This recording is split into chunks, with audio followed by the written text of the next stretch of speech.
Assalamualaikum warahmatullahi wabarakatuh. Selamat pagi, kita bertemu di pertemuan ke-11 dan alhamdulillah kita akhirnya memasuki materi uji hipotesis. Materi yang semoga ditunggu-tunggu oleh rekan-rekan. Nah, ini sampai pertemuan ke-15 kita akan membahas tentang uji hipotesis. Oke, lanjut saja. Pertama, pendahuluan. Sebuah pernyataan yang nilai kebenarannya masih lemah dan perlu dibuktikan itu disebut sebagai hipotesis. Kalau dalam sehari-hari kita biasanya mengatakan sebagai asumsi, prediksi, dugaan, dan lain-lain. Tapi dalam statistika ada terminologi yang lebih spesifik lagi, yaitu hipotesis. Contohnya adalah kebutuhan beras di Indonesia setahun ke depan cukup. Nah, ini adalah hipotesis. Kenapa? Karena tidak ada buktinya, tidak ada penjelasannya, tidak ada pendukungnya. Cukup di sini tuh seperti apa? Dan indikator cukup itu bagaimana? Bagaimana kamu bisa mengatakan kalau beras di Indonesia memang cukup gitu? Apakah karena memang kita tahu kebutuhan beras per tahunnya berapa, kemudian kebutuhan beras per tahunnya berapa dan yang tersedia berapa, apakah ternyata lebih atau kurang, itu bagaimana gitu, bagaimana cara menyatakan ini gitu. Karena seringkali kan kita mendengar di televisi gitu, berita kebutuhan beras Indonesia cukup sehingga presiden memutuskan untuk tidak mengimpor beras atau tidak mengekspor beras gitu. Beras di Indonesia sangat melimpah ruah sehingga presiden memutuskan untuk mengekspor beras kita ke luar negeri. Kebutuhan beras di Indonesia untuk setahun ke depan kurang. Karena kurang, akhirnya memutuskan untuk membeli beras ke Cina dan lain sebagainya. Nah, indikator itu, hipotesis itu bagaimana membuktikannya gitu. Atau jangan-jangan sebenarnya masih kurang. Atau jangan-jangan sebenarnya kita kelebihan beras gitu. Jadi cukupnya itu seperti apa? Ini adalah hipotesis. Nah, hipotesis pada dasarnya memang adalah proporsi atau tanggapan yang sering digunakan sebagai dasar pembuat keputusan. Jadi seringkali hipotesis ini sebenarnya dibutuhkan ketika kita mau membuat keputusan. Contoh, kembali lagi ke atas. Kementerian Pangan ingin mengimpor beras. Tapi pertanyaannya, perlu nggak sih impor beras? Perlu nggak sih kita beli beras ke negara lain gitu? Perlu tidaknya itu keputusan untuk mengatakan perlu atau tidak itu membutuhkan pernyataan apakah beras kita cukup. Nah, itu jadi hipotesis. Beras kita cukup nggak sih? Apakah kita perlu impor beras gitu? Uang jajan sebulan cukup nggak sih? Apakah perlu minta lagi ke orang tua? Seperti itu. Beras di rumah cukup nggak ya? Atau perlu beli lagi ke pasar besok? Seperti itu. Hipotesisnya ke situ. Untuk dapat diuji, hipotesis harus dinyatakan secara kuantitatif. Karena cukup ini relatif. Cukup bagi saya belum tentu cukup bagi kamu.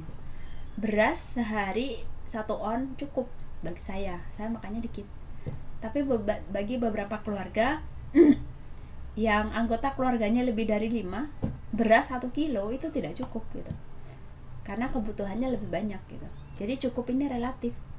Karena cukup ini relatif, maka dia harus dinyatakan dalam sebuah kuantitas. Cukup itu ketika lebih dari 100 kuintal misalnya. Kalau cadangan beras kita melebihi 100 kuintal untuk 1 tahun ke depan, berarti cukup. Tapi kalau kurang dari ini berarti kurang. Atau kalau cadangan beras kita sekitar 1-200 kuintal aja itu cukup. Kalau lebih dari itu berarti kita kelebihan beras. Nanti berasnya tidak terpakai dan akan rusak. Seperti itu. Hipotesis ini perlu disajikan dalam bentuk kuantitatif. Nah, ketika dia disajikan dalam bentuk kuantitatif, kita ada namanya hipotesis statistik, yaitu pernyataan mengenai bentuk fungsi suatu variabel atau tentang nilai sebenarnya dari parameter. Kemarin kita sudah mengatakan populasi itu punya parameter, rata-rata, varian, titik tengah, dan lain-lain gitu ya. Ketika hipotesis ini membutuhkan statistika, membutuhkan uji distribusi untuk menentukan nilai atau membuat kesimpulan, maka hipotesisnya jadi hipotesis statistik, yaitu hipotesis yang membutuhkan uji statistika untuk menentukan nilainya. Nah, hipotesis statistika hanya bisa dilakukan apabila pengujian hipotesis penelitian hendak dilakukan melalui bantuan statistika, seperti yang saya katakan barusan. Nah, hipotesis ini perlu ditekankan bahwa hipotesis ini akan diuji dengan statistika ketika nilai kebenarannya memang perlu diuji. Memang masih belum jelas cukup nggak sih? Itu memang perlu diuji, oleh karena itu kita menggunakan statistik untuk menguji hipotesis. Nah, uji hipotesis itu yang gimana? Intinya, uji hipotesis itu adalah menerima atau menolak hipotesis.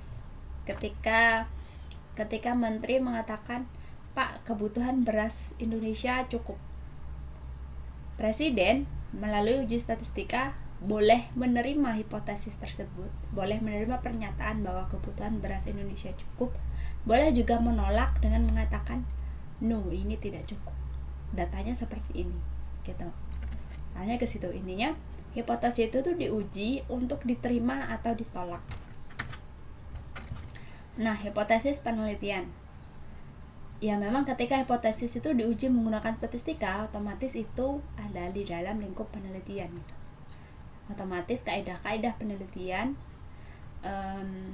sikap-sikap dalam penelitian harus dipatuhi.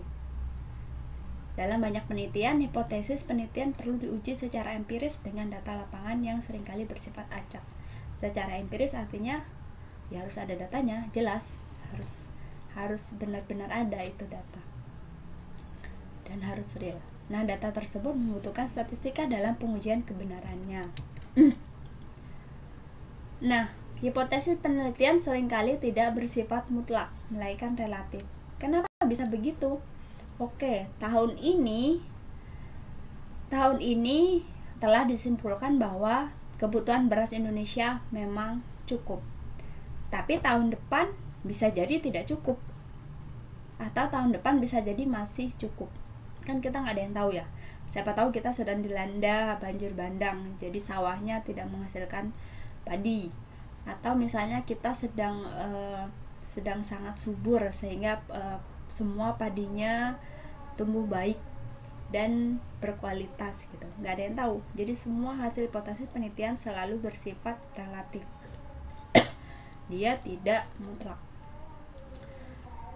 Oleh karena itu penyataannya sering disajikan dalam bentuk lebih besar, lebih kecil, atau sama dengan. Jarang dikatakan kebutuhan beras di Indonesia 200 kg, kebutuhan beras di Indonesia 1000 kuintal. Jarang sebenarnya disajikan seperti itu.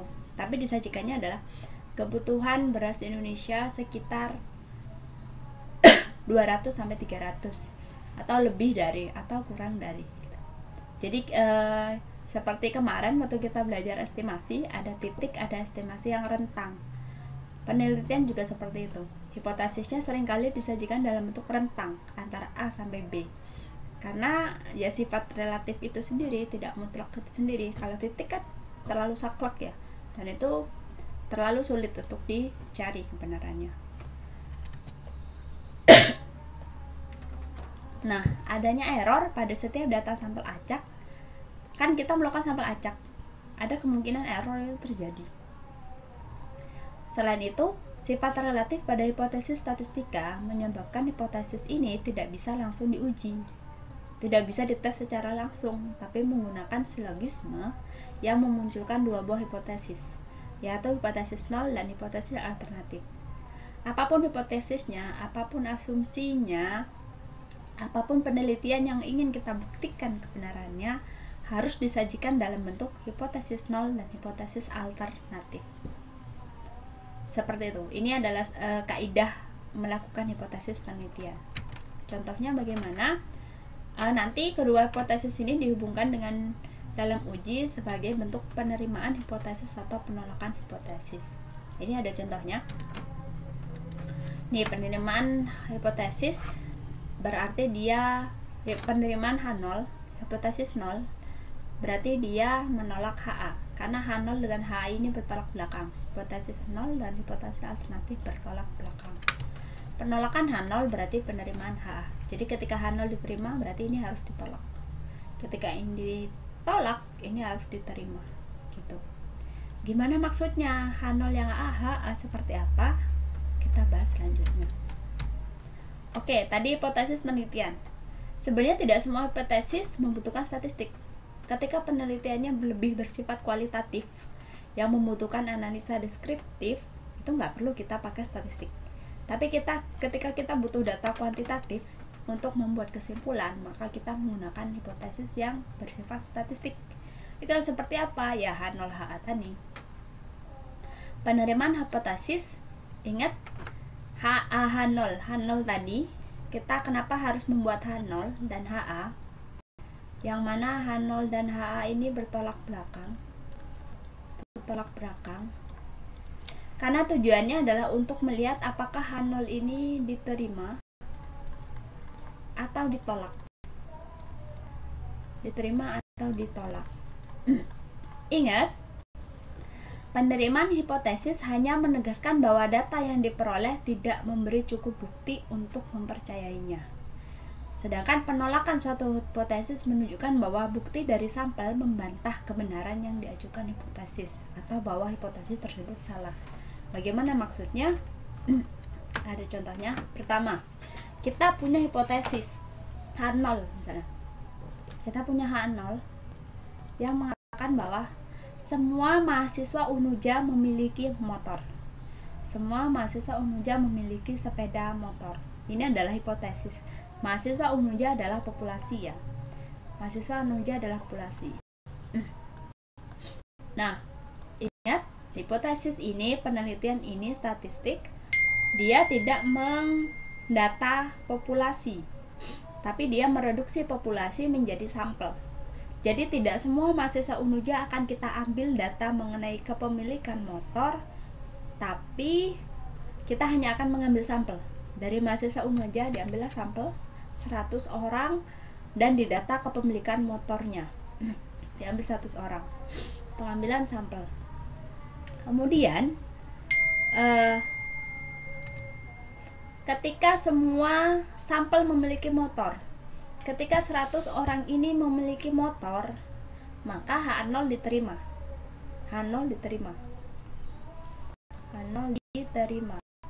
Tapi H0 diterima ini bermakna bukan berarti semua mahasiswa Unuja memiliki motor. Bukan berarti seperti itu. Tapi ini lebih ke tidak ada cukup bukti.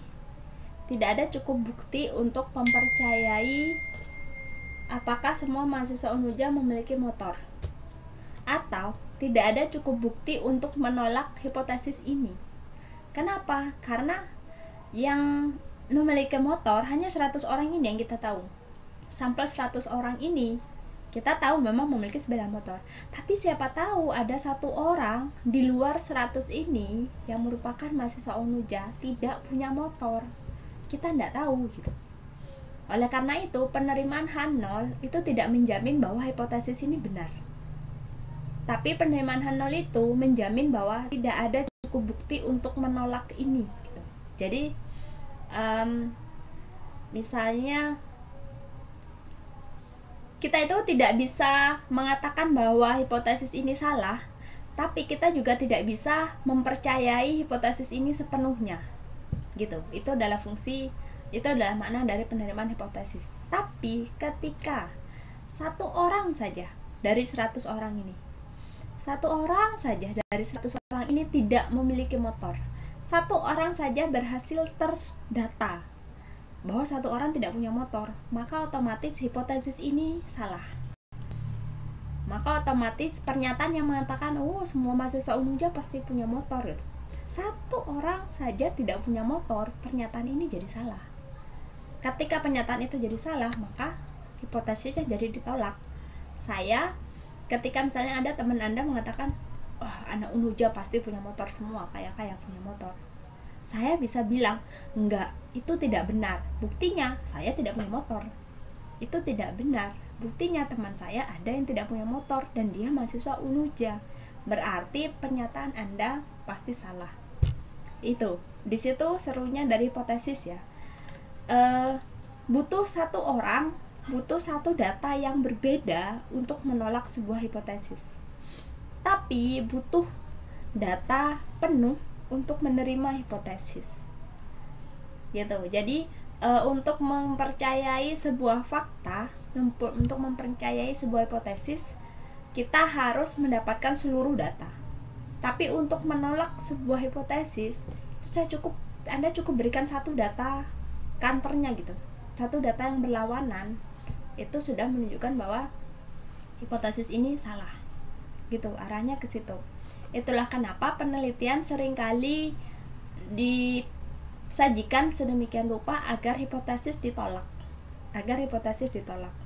Gitu. Jadi hipotesis yang mau kita buktikan selalu ada di HA, hipotesis alternatif. Selanjutnya nih, hipotesis nol versus hipotesis alternatif. Uji hipotesis merupakan prosedur yang dilakukan untuk membuat intervensi terhadap populasi menggunakan sampel. Jadi ingat, statistik adalah mereduksi data. Kita tidak menganalisa populasi, tapi kita menganalisa sampel dan mengambil kesimpulan untuk populasi. Hipotesis terbagi menjadi dua, yaitu hipotesis nol dan hipotesis alternatif. Nah, biasanya hipotesis nol itu bahasanya tidak ada efek lah, tidak ada pengaruh lah, rata-ratanya sama lah, nggak ngaruh lah, gitu-gitu. Sedangkan alternatif adalah biasanya adanya efek, adanya perbedaan antara ukuran populasi dan sampel. Ada.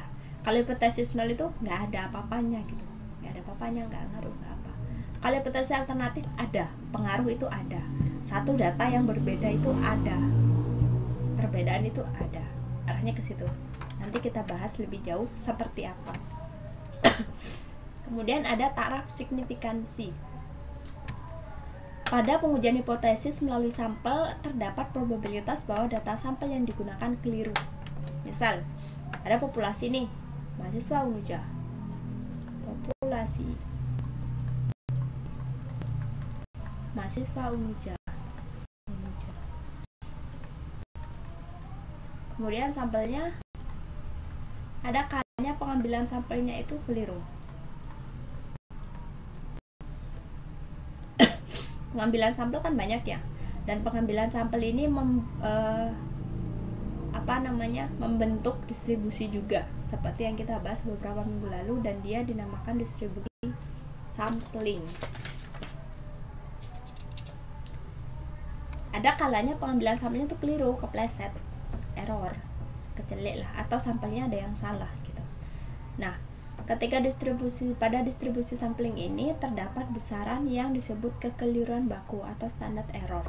Di antara sekian banyak sampel yang terbentuk yang kita ambil, kemudian ada 1-2 sampel yang error. Nah, 1-2 sampel yang error ini yang membuat yang menjadikan kesimpulan yang kita ambil itu memiliki error, dan tujuannya semakin kecil errornya itu semakin tinggi atau semakin valid kesimpulan yang kita ambil. Oleh karena itu, standar error ini menentukan pengambilan keputusan untuk menerima atau menolak hipotesis nol. Selalu ada nilai sebesar A. Kita kemarin sudah membahas alfa itu seperti apa. Selalu ada nilai sebesar alfa, yang mana data sampel memang berasal dari populasi hipotesis nol. Ada probabilitas sebesar alfa bahwa keputusan untuk menolak hipotesis nol adalah keliru. Nah, alfa ini adalah taraf signifikansi, dan harapannya alfa ini harus kecil. Kalau dalam penelitian, maksimalnya alfa adalah 5%. Ketika ada alfa, maka ada 1 min alfa. Ketika ada alfa, maka ada 1 min alfa. Ini ada gambarnya. Ketika ada alfa, maka ada 1 min alfa. Ini kita ada alfa ya, misalnya ini kita alfanya bagi 2, setengah alfa, ini adalah alfa, ini adalah 1 min alfa. Katakanlah misalnya daerah ini sebesar 95%, otomatis di sini adalah 2,5%. Ini adalah 2,5%. Ini apa maksudnya? Kalau dibahas sebagai luasan, ini adalah luasan sampel yang error. Ini adalah luasan sampel yang error juga. Error itu artinya adalah ini, titik-titik ini yang membuat hipotesis tadi menjadi salah. Misalnya dari 1000 mahasiswa Unuja yang memiliki motor. Yang memiliki motor tuh ada di sini semua. Yang tidak memiliki motor di sini, tidak memiliki motor di sini. Peluang juga di sini. Maka semakin besar nilai yang di tengah ini, misalnya kita punyanya gini. Misalnya kita punyanya data itu justru ini hanya 1%. Ini alfa setengah alfa 1, ini setengah alfa 1%. Berarti ini 98%. Berarti interval keyakinan Anda 90%. Ini interval keyakinan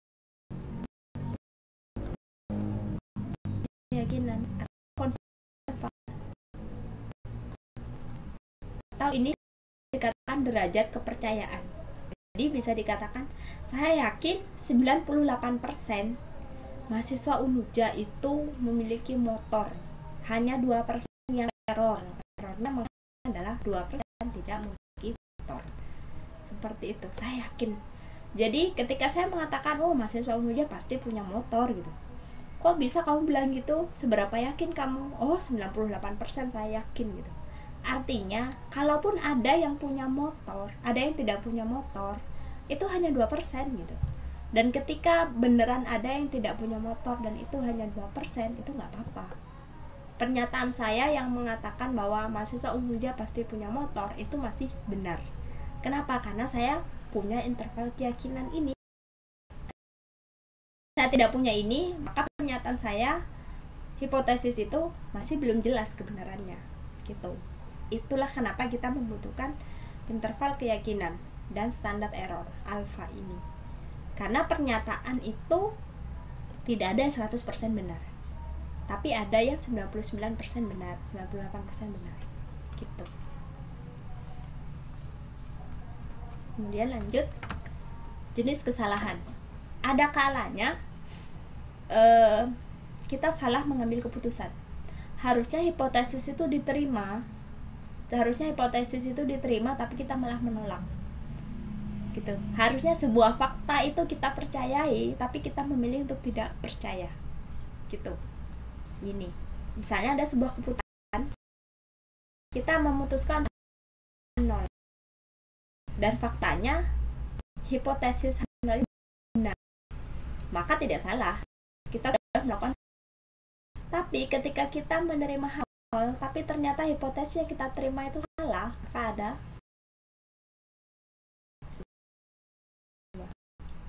Tapi ketika kita menolak H0, kita menolak H0, tapi ternyata H0 yang kita tolak itu benar. Kamu itu menolak fakta bahwa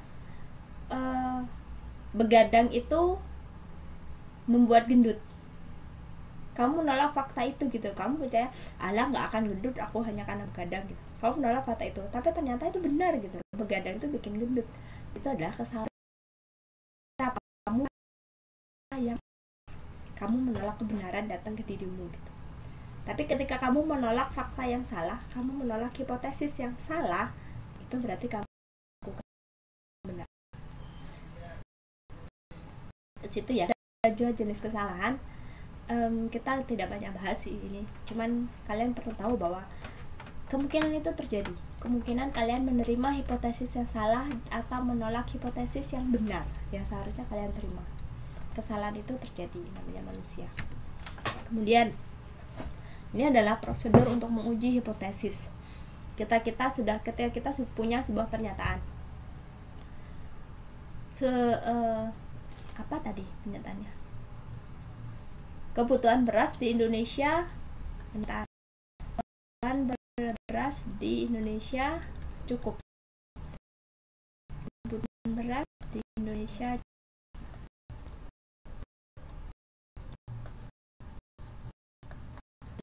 Nah, Tapi ingat, pernyataan gak jelas ini, bener nggak? Ketika bilang ke presiden bilang bener nggak gitu, nanti saya kadung tidak impor beras ternyata kurang, nanti rakyat saya kelaparan gimana? Kemudian untuk itu kita perlu merumuskan hipotesis.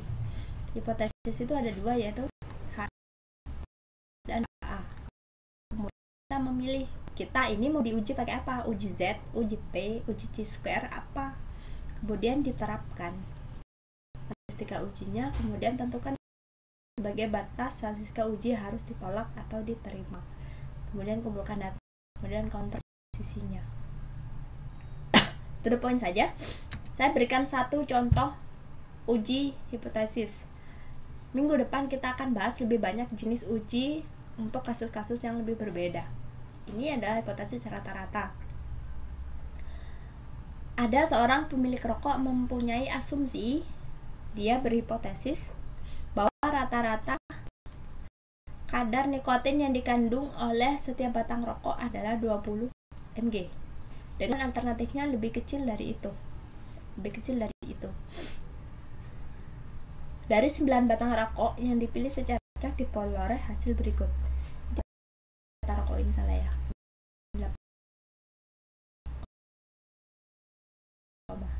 Ini. Nah, kalau asumsi ini ingin dibuktikan apakah ini kan beda ya. Ini kan mu-nya 20 mg. Oke. Sedangkan dipilih 9 batang rokok jadi sampel. Nah, ini kita lihat ini berapa.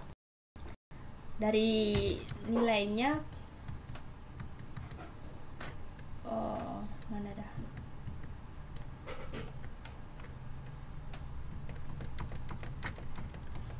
Oke. Teman-teman silakan menghitung sendiri. Rata-rata dari 9 batang rokok ini adalah 22 mg. Sedangkan asumsi dari pemilik rokok, asumsi yang dimiliki pemilik rokok itu enggak, rata-ratanya 20 mg gitu. Loh, tapi sampelnya mengatakan rata-ratanya 20,22. Ini gimana? Apakah 0,22 ini 0,22 ini adalah yang signifikan?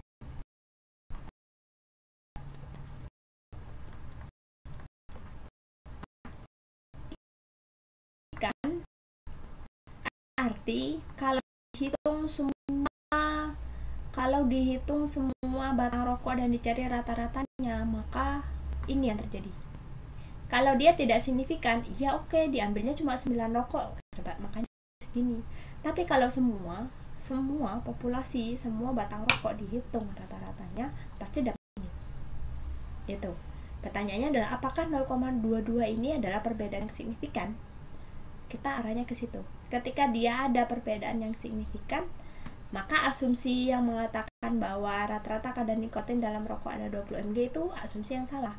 Hipotesis ini harus ditolak, tidak boleh Anda percayai gitu.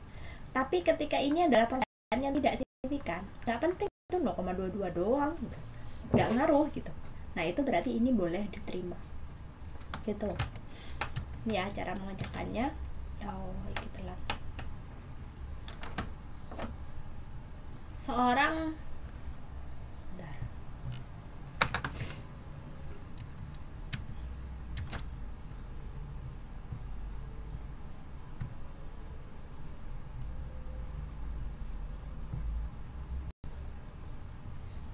taraf keyakinannya 95% ya. Mungkin saya salah di soal sebelumnya, silakan dicek. Kita menggunakan taraf keyakinan 95%. Intinya kita ingin ngecek apakah asumsi ini memiliki keyakinan 95%. Artinya boleh salah itu 5% aja. Kalau ada 100 batang rokok yang boleh salah hanya 5 gitu, karena 95-nya harus benar, harus benar-benar 20 mg. Pertama, kita harus mencari hipotesisnya. Pertama, hipotesis 0 adalah tidak ada perbedaan signifikan. 0,22 tadi, 0,22 mg tadi itu tidak ngaruh gitu. Tidak ngaruh ke asumsi ini. Artinya apa? Mu sama dengan mu 0, itu sama dengan 20 mg. Tapi hipertensi alternatifnya apa? Ya berarti nggak sama. Kalau di sini kebetulan diminta alternatifnya lebih kecil dari itu. Berarti mu yang benarnya, berarti rata-rata nikotin rokok yang benarnya itu lebih kecil daripada rata-rata nikotin yang diasumsikan. Gitu. Ada perbedaan signifikan yang mana itu lebih kecil antara rokok sebenarnya dengan yang diasumsikan. Nah, kita milih UJT. Kenapa UJT? Pertama, hanya ada satu populasi, yaitu populasi rokok. Kedua, yang diambil hanya 9.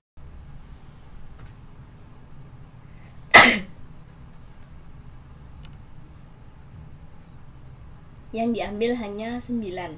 Itu kan kecil ya, maka kita menggunakan UJT.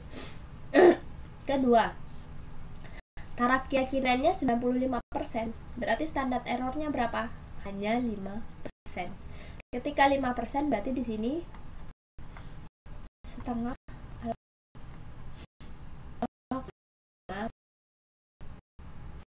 atau 0,5.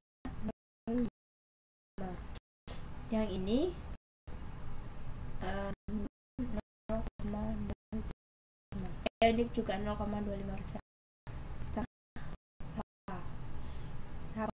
0,25%. Sekarang kita akan mencari T-tabelnya. Untuk alfa 5%, T-tabelnya berarti di sini. Berarti ini adalah 0,35. Dan di sini adalah min 2,5. Nah, T ini adalah batasan yang memperbolehkan H0 diterima gitu. Kalau misalnya nanti kita cari T hitung, nilai T hitung untuk ini, kalau ternyata nanti T hitungnya ada di batas ini, maka H0 diterima, maka benar gitu. Tapi kalau ternyata T yang kita hitung itu ada di sini sampai ada di sini, berarti kalau asumsinya salah, ini harus ditolak asumsi ini, hipotesis ini. Bagaimana? Pertama, silakan dicari adalah 20-22.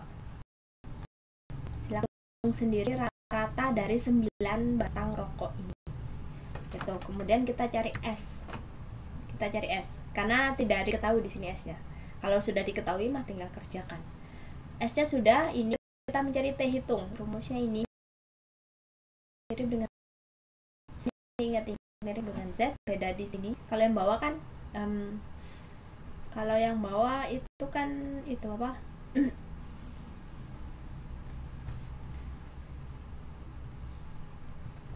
Oke, lanjut ya. Maaf, ini tadi agak error. Ingat ini rumusnya. Setelah diketahui T hitungnya ternyata ini negatif 0,204. Ini kan negatif 0,305. Berarti ini tuh ada di sini. Pakai warna lain.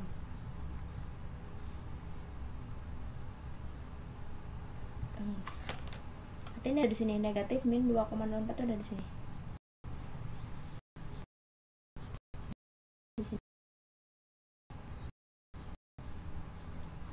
Negatif 2,3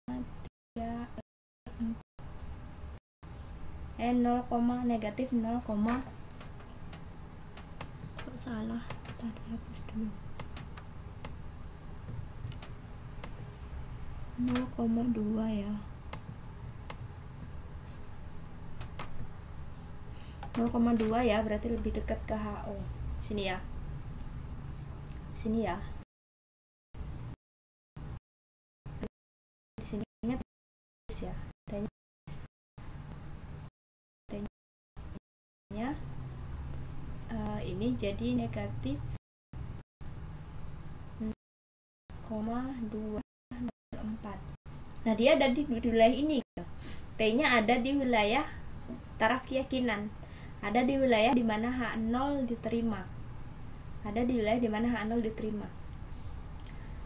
Karena dia ada di wilayah ini, dan kita bandingkan dengan nilai kritisnya, dia kan nilai kritisnya kan 5% ada di wilayah ini.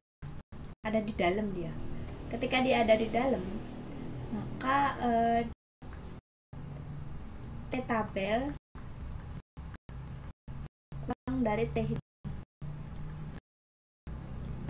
atau 2,36 dari min 0,2. Intinya dia ada di daerah penerimaan H0, maka H0 diterima. Ketika H0 diterima, artinya tidak ada perbedaan signifikan antara rata-rata yang diasumsikan, yaitu 0,2 ini 20 mg. Tidak ada perbedaan signifikan antara 20 mg